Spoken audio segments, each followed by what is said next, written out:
ಹಣದ ವಿಚಾರವಾಗಿ ಗಲಾಟೆ ನಡೆದು ಮನೆಗೆ ಬೆಂಕಿ ಹಚ್ಚಿ ಹಲ್ಲೆ ಮಾಡಿರುವ ಘಟನೆ ಕೋಲಾರ ಜಿಲ್ಲೆಯ ಮುಳಬಾಗಿಲು ತಾಲೂಕು ಯಡಹಳ್ಳಿ ಗ್ರಾಮದಲ್ಲಿ ನಡೆದಿದೆ.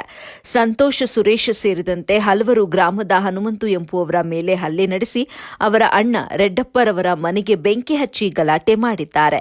ಇನ್ನು ಈ ಘಟನೆ ಸಂಬಂಧ 6 ಮಂದಿಯನ್ನ ಪೊಲೀಸರು ವಶಕ್ಕೆ ಪಡೆದು ವಿಚಾರಣೆಗೊಳಪಡಿಸಿದ್ದಾರೆ.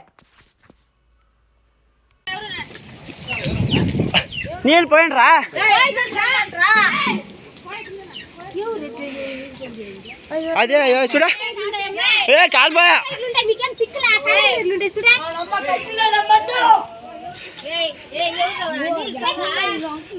ఏలమ్మా ఆంటీ చేస్తున్నారు బాబా ఇప్పుడు ఆడేయమ్మ పోకులన మడ్డు ఏయ్ గుద్వి రా ఉన్నా నింగ ఫోన్ కా వాయిస్ రికార్డ్ అయిపోయిందక్క.